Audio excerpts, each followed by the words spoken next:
Hello বন্ধুরা, কেমন আছো তোমরা সবাই? আশা করি প্রতিদিনের মতন তোমরা খুব ভালো আছো। আজকে আমি তোমাদের কাছে একটা নতুন ভিডিও নিয়ে চলে এসেছি।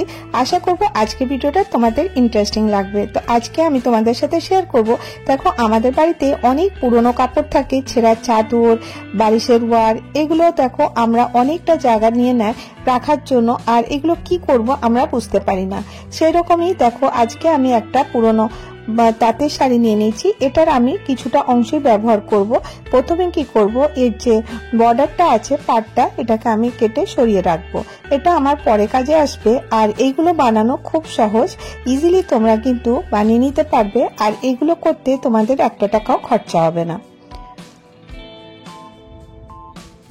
এইভাবে দেখো বর্ডারটা আমি সরিয়ে দিলাম। আর এই শাড়ির আমার একটুখানি অংশই লাগবে, আঁচলের দিক থেকে আমি কাপড়টা কেটে নেব, আর বাকি সাইডটা রেখে দেবো অন্য কোনো কাজ করার জন্য। তো এইভাবে দেখো আমি যে আঁচলের পাটটা আছে এটাকে ডবল ফোল্ড করে নেব, দিয়ে আমি এখান থেকে এটাকে কেটে নেব।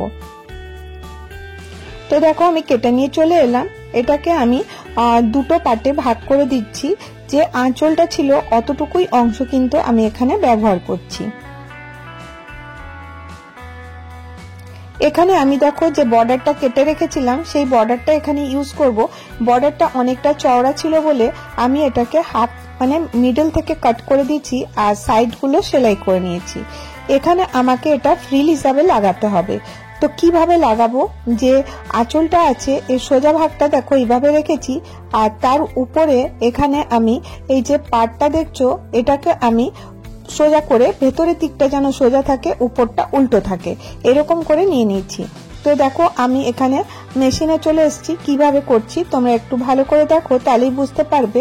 এই দেখো এই রকম করে পাটটাকে ভালো করে খুলে নিতে হবে, তারপরে এখানে ফ্রিল দিতে হবে। ফ্রিল দেওয়াটা তোমাদের জন্য অপশনাল, যদি তোমাদের ইচ্ছে করে দিতে পারো, নালে পারে তোমরা নাও দিতে পারো, দিলে পারে দেখতে একটু সুন্দর লাগবে। এইভাবে দেখো একটু একটু আমি ফ্রিল দিতে থাকবো, দিয়ে পুরো যে চারপাশের বর্ডারটা আছে সম্পূর্ণটাকে আমাকে এইভাবে কভার করতে হবে।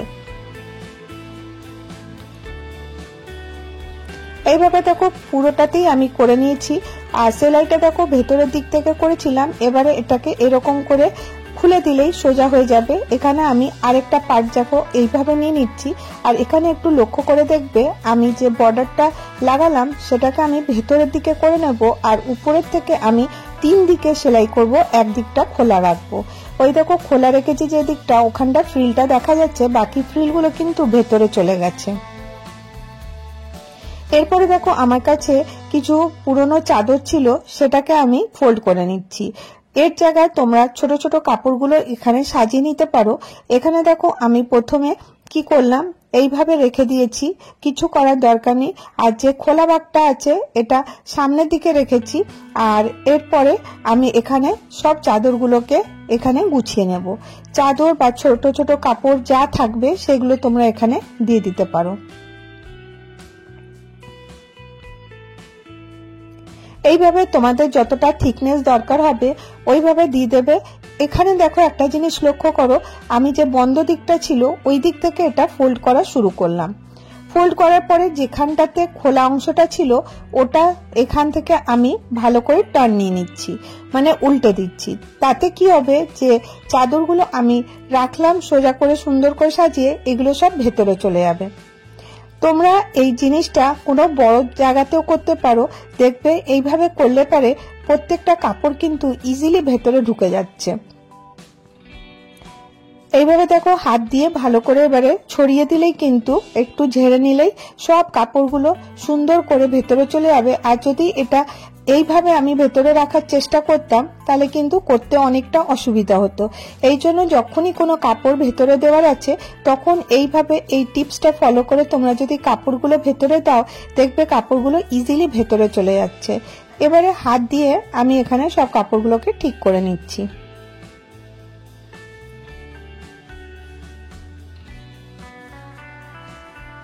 দেখো এইভাবে করে নিলাম, সবগুলো সমান হয়ে গেল। এখানে যে নিচের পাটটা ছিল এবারে আমি ওখানটাতে সেলাই করে দেবো।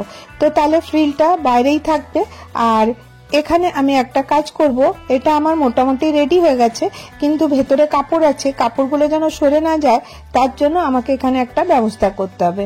তো আমি এখানে কি করব দেখো, একটা চক নিয়ে নিয়েছি, দিয়ে তোমরা তোমাদের ইচ্ছা মতন প্যাটার্ন এখানে ড্র করতে পারো, সার্কেলও করতে পারো বা স্কোয়ারও করতে পারো। আমি এইভাবে দেখো দাগ দিয়ে নিচ্ছি। আর হয়তো তোমরা স্ক্রিনে দেখতে একটু অসুবিধা হচ্ছে, কিন্তু দেখো আমি সাদা ছুঁচ সুতো নিয়ে নিয়েছি, এখানে আমি ছুঁচ সুতো দিয়ে সম্পূর্ণটা যেখানে যেখানে লাইন দিয়েছিলাম সেটা আমি সেলাই করে নিয়ে আসবো।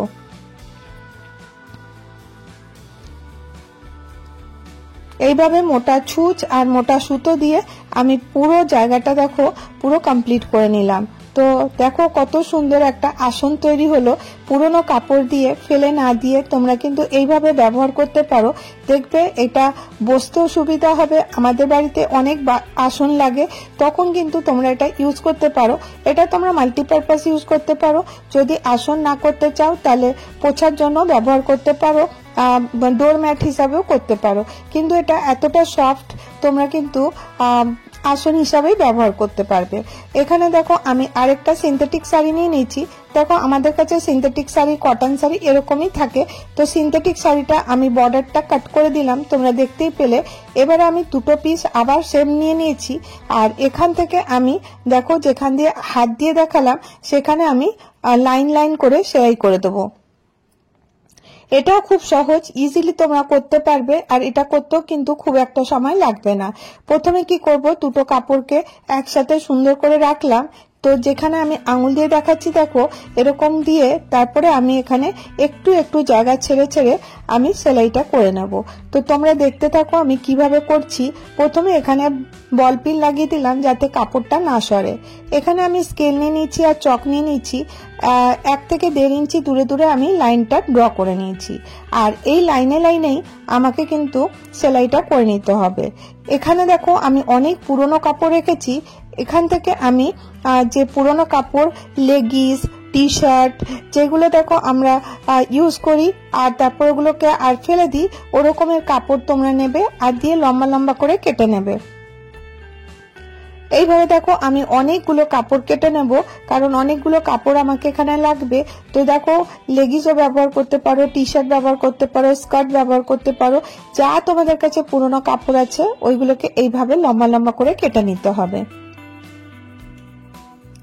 এখানে দেখো আমি অনেক কাপড় কেটে নিয়ে চলে এসেছি, আর এবারে কি করব দেখো একটা কাপড় আমি এখান থেকে নিয়ে নিলাম। এটা কিভাবে আমি ইউজ করছি তোমরা এখানে দেখে নাও। এখানে একটা আমি সেফটি পিন নিয়ে নেব।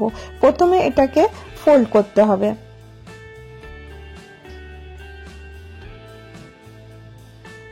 এইভাবে দেখো কাপড়টা ফোল্ড করে নিলাম।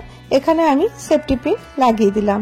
সেফটি পিন লাগাবার পরে এই যে আমি বক্স বানিয়ে রেখেছিলাম, যে লাইন লাইন বানিয়ে রেখেছিলাম, ঠিক সেখানটাতে দেখো এইভাবে আমাকে এই কাপড়গুলোকে ঢুকাতে হবে খুব ইজিলি। কিন্তু এটা এত সুন্দর একটা জিনিস তৈরি হবে, তোমরা দেখেই বলবে যে না সত্যি এটা খুব কাজের। তো দেখো বাজার থেকে আমরা অনেক আসন কিনে আনি, বা আমাদের বাড়িতে অনেক আসন লাগে, পুজো করতে লাগে বা এমনি বসতেও লাগে। দেখো এখন বর্ষাকাল, বসার জন্য কিন্তু আমরা এই আসনগুলো ইউজ করতে পারি। তো এক্সট্রা যে কাপড়টা আছে ওটা আমি কেটে নিচ্ছি, আবার এইভাবেই আমি প্রত্যেকটাতে এরকম করে ঢুকিয়ে আর যতগুলো লাইন আমি বানিয়ে রেখেছি সেগুলোকে আমি ফিল করব। তোমাদের কাছে হয়তো এটা অনেকটা হার্ড লাগছে কি অনেকটা সময় লাগবে, একদমই না। কাপড় যদি কাটা থাকে তাহলে কিন্তু ইজিলি এটা তোমরা নিমেষেই করে নিতে পারবে। তো দেখো কত সুন্দর একটা জিনিস তৈরি হবে, আর এটা এতটা সফট হবে যে তোমরা দেখেই বলবে যে এত সুন্দর জিনিস পুরনো কাপড় দিয়েও করা যেতে পারে। তো দেখো যে জিনিসগুলো আমরা ফেলে দিই বা ওয়েস্ট বলে মনে করি সেগুলো দিয়েও কিন্তু আমরা অনেক কিছু করতে পারি। তো এইভাবেই দেখো আমার কাপড়গুলো কতদিন থেকে এরকম করে পড়েছিল, তো ওইগুলো আমি রিউজ করলাম। আর তোমরা চাইলে কিন্তু এইরকম বড় সাইজেরও করতে পারো। বড় সাইজের করতে একটু সময় লাগবে অবশ্যই, কিন্তু অনেক কাপড় ওর মধ্যে ঢুকে যাবে। যে কাপড়গুলো আমরা ভাবি যে ফেলে দেবো, কোথায় দেবো, এই ছেঁড়া কাপড় তো কেউ নেবেও না, তো সেইগুলো ওয়েস্ট কাপড় দিয়ে কিন্তু আমি এটা তৈরি করে নিচ্ছি।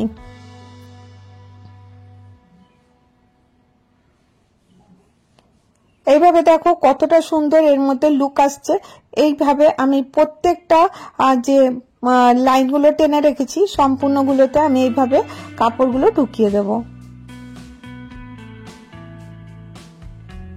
তোমরা এখানে পুরনো দুপাট্টা ইউজ করতে পারো, পুরনো সিনথেটিক শাড়ি ইউজ করতে পারো, যে কোনো জিনিস এর মধ্যে ফিল করতে পারো। তো দেখো সম্পূর্ণটাতে আমি করে নিয়েছি, দেখো কতটা সফট হয়েছে আর দেখতে কতটা সুন্দর লাগছে।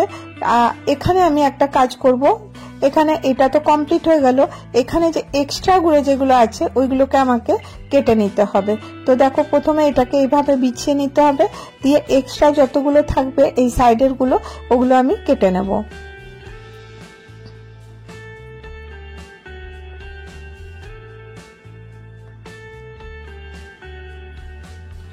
এখানে আমি দেখো কিছু কাপড়ের স্ট্রিপ কাট করে নিয়েছি আর সাইড গুলোকে আমি সেলাই করে দিয়েছি। তো এটা কি কাজে লাগবে তোমাদেরকে বলি, যে এই সাইড গুলো যে খোলা আছে এটা দেখতে তো ভালো লাগছে না, এগুলো আমরা বর্ডার হিসাবে দিতে পারি। তো এইভাবে দেখো কি করব, এরকম করে রাখবো, দিয়ে এইভাবে নিচের দিকে দিয়ে এটা আমি সম্পূর্ণটা হাতে করে সুতো দিয়ে সেলাই করে নেব।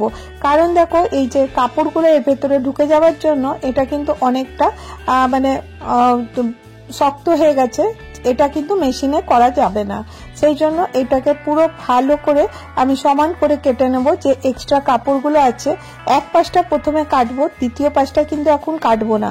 কারণ দেখো কাপড়টা যদি একদম ছোট হয়ে যায় তো বেরিয়ে যেতে পারে বা ওটা মানে ঢুকে যাবে, তখন কিন্তু সেলাই করতে অসুবিধা হবে।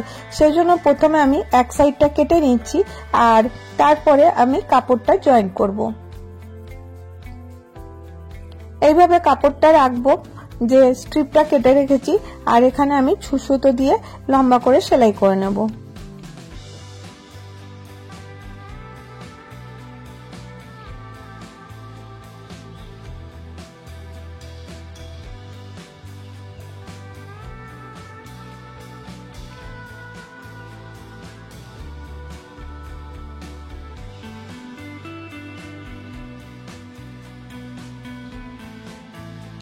এখানেও আমি মোটা ছুঁচ আর সুতোর ব্যবহার করেছি, যাতে কিনা খুব তাড়াতাড়ি এটা কমপ্লিট হয়ে যায়।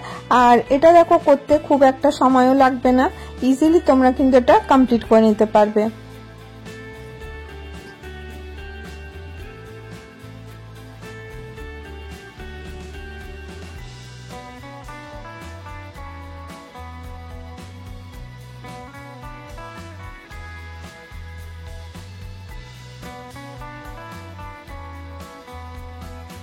দেখো এক পাশটা আমার কমপ্লিট হয়ে গেছে, এবারে নেক্সট আরেকটা যে পার্টটা ছিল ওটাও আমি সমান করে কেটে ঠিক এরকম করেই আমি এর বর্ডারটা লাগিয়ে দেবো। এইভাবে দেখো আমি এক্সট্রা বেশি কাপড় নিয়েছি, কারণ এখানে এটার ফিনিশিং দেওয়ার জন্য যেখানে আমার কাপড়টা জয়েন হবে ওটাকে ডবল করে আমি ওখানে ফোল্ড করে দেবো। এই দেখো স্ক্রিনে যেমন দেখাচ্ছি এই সম্পূর্ণটা এইভাবে এখানটাতে এনে এইভাবে আমি করে দিচ্ছি। এতে কি হবে, ফিনিশিংও খুব ভালো আসবে আর কোনো কাপড় ছেঁড়া বা টুকরো দেখা যাবে না।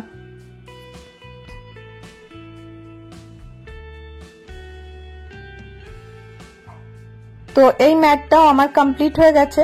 এটা তোমরা ছোট বড় বিভিন্ন সাইজের বানাতে পারো, আর এটা ধরে তোমরা বুঝতে পারবে কতটা সফট হয়েছে। তো আজকে আমি তোমাদের সাথে এই দুটো আসন বানানো শেয়ার করলাম। কোন আসনটা তোমাদের বেশি ভালো লাগলো জানাতে ভুলো না, আর তোমরা আরো কি দেখতে চাও ওটা আমাকে কমেন্ট করো। আমি চেষ্টা করব তাড়াতাড়ি তোমাদের কমেন্টগুলো যেগুলো আমাকে তোমরা বলো যে এরকম ভিডিও নিয়ে আসতে, আমি তাড়াতাড়ি আনার চেষ্টা করব। তো দেখো এরকম দুটো আমার কাছে আসন তৈরি হয়ে গেল। তো দেখো বিনা পয়সায় আর ওয়েস্ট জিনিস দিয়ে আমি এটা তৈরি করে নিলাম। তো কেমন লাগলো ভিডিওটা জানাতে ভুলো না। যদি তোমাদেরকে আমার ভিডিও একটুও ভালো লেগে থাকে তাহলে একটা করে লাইক